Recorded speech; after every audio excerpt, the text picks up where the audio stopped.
Movie के start में हमें डॉक्टर सुसैन को दिखाया जाता है जो एक फार्मास्यूटिकल इंडस्ट्री के लिए काम किया करती थी और वो डिसीज को खत्म करने के लिए एक रिसर्च पर काम कर रही थी। मगर कंपनी के ऑनर्स उसको ये रिसर्च खत्म करने के लिए कहते हैं क्योंकि उनके बहुत ज्यादा पैसे खर्च हो गए थे और कोई भी रिजल्ट उनके हाथ में नहीं आया था। तो डॉक्टर सुसैन उनसे 2 दिन का टाइम मांगती है और कहती है कि 2 दिन में मैं आप लोगों को रिजल्ट दूंगी। और अब हम सुसैन और उसके साथ उसके हेड को देखते हैं जिनको वो अपनी रिसर्च फैसिलिटी पर लेकर जा रही थी जो बिल्कुल समंदर के बीच में बनी हुई थी। वहाँ पर डॉक्टर सुसैन की कंपनी का जो ऑनर था उसको बायोलॉजिस्ट वेलकम करती है। वो बायोलॉजिस्ट इनको अपनी सारी रिसर्च फैसिलिटी दिखाती है। वहीं पर वो ऑनर एक आदमी को पानी में देखता है जो शार्क का ख्याल रखा करता था। इसका नाम कार्टर था। वो कार्टर को देखकर बहुत ज्यादा इम्प्रेस होता है। बायोलॉजिस्ट उस ऑनर को बताती है कि ये नॉर्मल शार्क है मगर जिन पर हम एक्सपेरिमेंट कर रहे हैं वो साइज में काफी ज्यादा बड़ी है और उनको अलग रखा गया है। वो बायोलॉजिस्ट ऑनर को आगे रिसर्च फैसिलिटी दिखाती है। वो उसको बताती है कि इस रिसर्च फैसिलिटी में 3 लेवल्स हैं। लेवल 1 पर ग्रुप मेंबर्स रहते हैं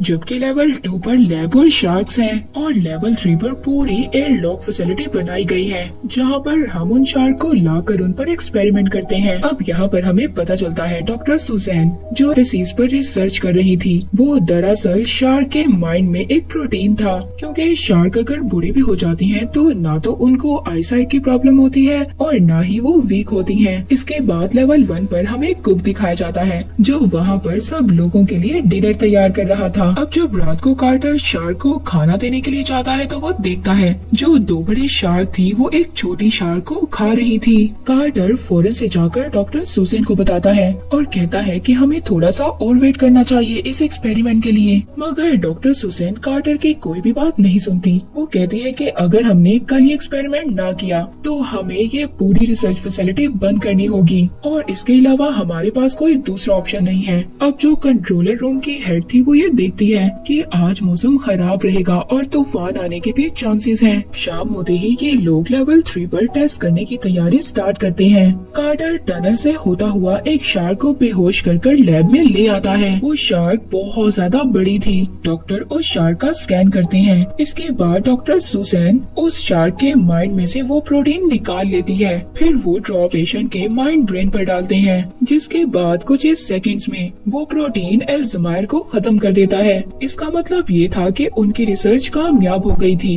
वो अपने प्लान में सक्सेसफुल हो गए थे। वहाँ पर डॉक्टर शार्क को देख ही रहे थे तभी अचानक से वो शार्क होश में आ जाती है और डॉक्टर का हाथ खा जाती है। उस डॉक्टर के बाजू से बहुत ज्यादा ब्लीडिंग हो रही थी। जब कार्टर ये देखता है तो वो एक गन लेकर उस शार्क को मारने जाता है मगर डॉक्टर सुसैन उस शार्क को छोड़ देती है। वहाँ पर दूसरी तरफ जो कंट्रोलर ऑपरेटर की हेड थी वो हेल्प मांगती है। एक हेलीकॉप्टर हेल्प के लिए आ जाता है। तूफान बहुत ज्यादा तेज था। वो हेलीकॉप्टर उस डॉक्टर के स्ट्रेचर को रस्सी से बांधकर ऊपर खींचता है और जो बाकी लोग थे वो उस तूफान से बचकर वापस से अपनी रिसर्च फैसिलिटी में अंदर आ जाते हैं। तभी जो हेलीकॉप्टर जो डॉक्टर को लेकर जा रहा था उसकी रस्सी में कोई प्रॉब्लम हो जाती है। वो रस्सी लूज हो जाती है जिससे वो डॉक्टर पानी में ही गिर जाता है। उस स्ट्रेचर को एक शार्क पकड़ लेती है और उसको अपनी तरफ खींचती है जिससे वो हेलीकॉप्टर अपना कंट्रोल खो देता है और डायरेक्ट जाकर कंट्रोल टावर से टकरा जाता है जिससे बहुत बड़ा ब्लास्ट होता है। उस ब्लास्ट में कंट्रोलर ऑपरेटर की हेड थी वो भी मर जाती है। ये ब्लास्ट इतना ज्यादा बड़ा था कि इसने हर लेवल को हिला कर रख दिया था और उनके रखे हुए प्लेन्स और बोट भी इस ब्लास्ट में तबाह हो गए थे। लैब में देखते हैं कि वो शार्क उस डॉक्टर के स्ट्रेचर को एक मिरर पर मार देती है। वो शीशा टूट जाता है। उस शीशे के टूटते ही इनके लैब में पानी आने लगता है मगर तभी ये लोग किसी न किसी तरह वहाँ से बचकर निकल जाते हैं मगर इनका लैब पूरा का पूरा पानी में डूब चुका था। अब ये लोग लेवल 2 पर जाने की तैयारी करते हैं तभी ये देखते हैं कि स्टेयर्स में भी पानी आ चुका था और एलिवेटर भी काम नहीं कर रही थी और अब इनके पास ऊपर जाने का कोई भी रास्ता नहीं था। दूसरी दूसरी तरफ हम उसी कुक को देखते हैं। ये लेवल 1 पर था और चेक करने के लिए जा रहा था कि आखिरकार ये सब क्या हो रहा है, और तभी अचानक से वहाँ पर भी पानी आ जाता है। लेवल 1 भी सारा का सारा डूब गया था और लेवल 1 में एक शार्क भी आ गई थी। दूसरी तरफ डॉक्टर सुसैन और उसके साथ बाकी जो उसके साथी थे वो नीचे रास्ता ढूंढ रहे थे। तभी अचानक से उनको एक डोर पर पता चलता है कि शार्क उस डोर को तोड़ना चाहती है। कुछ ही देर में शार्क उस डोर को तोड़ देती है और वहाँ पर भी पानी भरने लगता है, मगर ये लोग एक सेफ जगह पर पहुँच जाते हैं। अब ऑनर को ये सब कुछ समझ नहीं आ रहा था कि शार्क ऐसा कैसे कर सकती है, और न ही कार्टर इन सब के बारे में जानता था जो शार्क का ख्याल रखा करता था। तभी वो ऑनर सुसन से कहता है कि मुझे सच सच बताओ, आखिर शार्क ऐसा क्यों कर रही है, तुमने अपने एक्सपेरिमेंट में क्या कुछ किया है। तो यहाँ पर सुसैन ये रिवील करती है कि शार्क का माइंड इतना बड़ा नहीं होता, तो उसमें से इतना ज्यादा प्रोटीन निकालना इतना आसान नहीं था। तो इस वजह से डॉक्टर सुसैन ने और दूसरे डॉक्टर ने मिलकर इल्लीगल तौर पर उसके माइंड को जेनेटिक इंजीनियरिंग से बड़ा किया ताकि ये हमें ज्यादा प्रोटीन प्रोवाइड कर सके, और यही वजह है कि ये शार्क ज्यादा स्मार्ट हो गई है। तभी दूसरी तरफ लेवल 1 पर हम उसी कुक को देखते हैं जिसको अचानक से शार्क नजर आती है। वो शार्क उसके पीछे आ रही थी। ये किचन में जाकर छुप जाता है और ये एक शेल्फ पर चढ़ जाता है। शार्क भी किचन में एंटर हो गई थी। तभी उस कुक को अपना पैरेट नजर आता है। वो अपने पैरेट को बचाना चाहता था, मगर तभी अचानक से शार्क आकर उसके पैरेट को खा जाती है। ये देखकर वो कुक बहुत ज्यादा डर गया था और नीचे गिर जाता है। शार्क दोबारा से उस कुक के पीछे आती है, मगर वो कुक इस बार ओवन में छुप जाता है। शार्क जब उसको खाने वाली थी तभी वहाँ पर ओवन की गैस ऑन हो जाती है। वो कुक अपने आप को बचाने के लिए ऊपर का दरवाजा तोड़ता है और बाहर आ जाता है, और वहाँ से वो दूर चला जाता है। वो अपने पास रखे हुए लाइटर को उस ओवन पर फेंक देता है, जिससे वहाँ पर एक ब्लास्ट होता है और वो शार्क के टुकड़े टुकड़े हो जाते हैं। वहीं पर दूसरी तरफ कार्टर और बाकी सब लोग वो सबमरीन रूम की तरफ आते हैं, मगर तभी वो आकर देखते हैं कि सबमरीन भी टूट चुकी थी ब्लास्ट होने की वजह से। यहाँ पर ये सभी लोग बहुत ज्यादा डर गए थे। तभी वहाँ पर जो इंजीनियर था वो डॉक्टर सुसैन से लड़ने लगता है क्योंकि वो बहुत ज्यादा डरा हुआ था। तो ऑनर उन्हें कहते हैं कि तुम्हें लड़ना नहीं चाहिए, बल्कि तुम्हें टीम की तरह वर्क करना होगा, क्योंकि यही रास्ता है, हम सब यहाँ से बचकर जा सकते हैं। इससे पहले वो ऑनर अपनी बात खत्म करता तभी पीछे से पूल से शार्क निकल कर आती है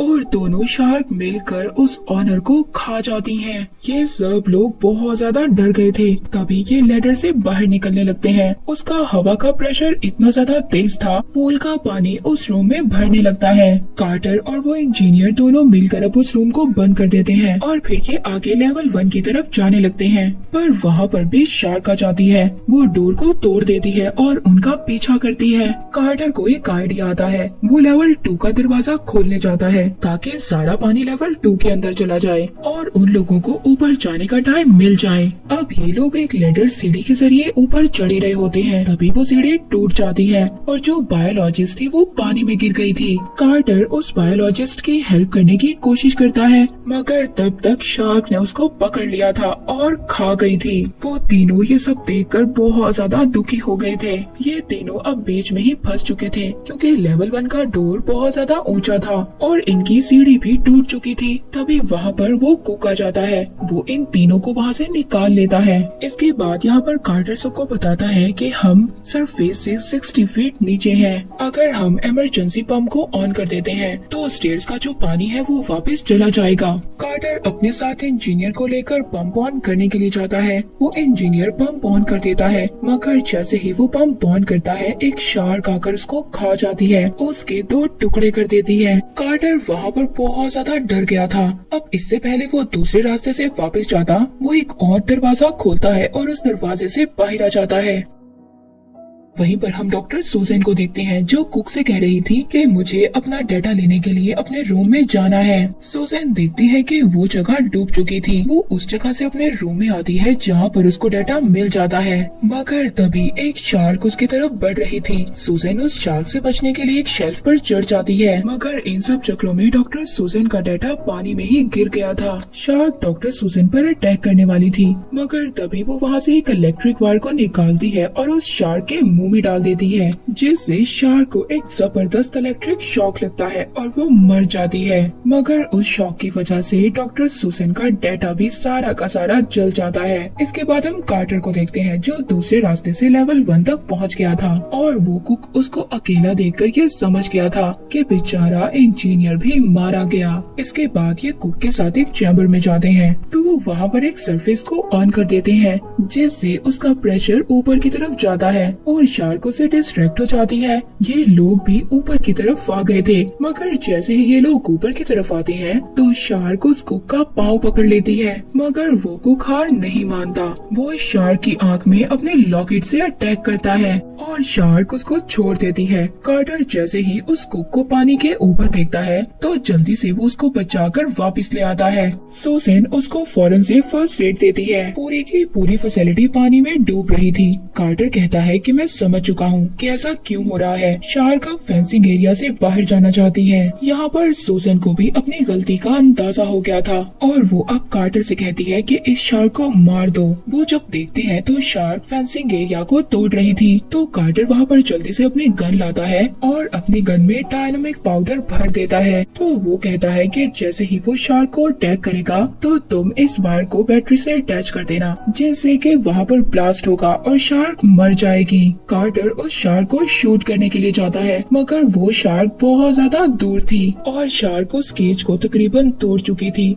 जिसमें इन्होंने शार्क को कैद किया हुआ था। अब सुजैन यहाँ पर एक टुकड़े से अपना हाथ काट लेती है और पानी में कूद जाती है, ताकि ब्लड की स्मेल से वो शार्क इसकी तरफ अट्रैक्ट हो। शार्क भी अब सुजैन की तरफ बढ़ रही थी। कार्टर सुजैन को बचाने के लिए भागता है। सुजैन किनारे पर आकर एक स्टेयर को पकड़ने लगती है, मगर जैसे ही वो स्टेयर पकड़ती है वो टूट जाता है, जिस वजह से सुजैन पानी में गिर जाती है और वो शार्क सुजैन को भी पकड़कर खा गई थी। कार्टर जब सुजैन को बचाने के लिए पानी में कूदता है तो शार्क उस पर भी अटैक करने लगती है। कार्टर उस शार्क को कसकर पकड़ लेता है। वो शार्क अपने आप को छुड़वाने के लिए बहुत तेजी से पानी में स्विम करती है। दूसरी तरफ वो कुक उस गन तक पहुंच गया था। वो उस शार्क पर निशाना लगाता है। जैसे ही उस शार्क पर निशाना लगता है तो कार्टर कहता है कि इसके वायर को बैटरी के साथ जोड़ दो। कार्टर खुद को उस शार्क से छुड़वा लेता है और केज को वहाँ पर पकड़ लेता है। कुक जैसे ही उस वायर को बैटरी के साथ अटैच करता है तो एक जोरदार ब्लास्ट होता है, जिससे कि उस शार्क के टुकड़े टुकड़े हो जाते हैं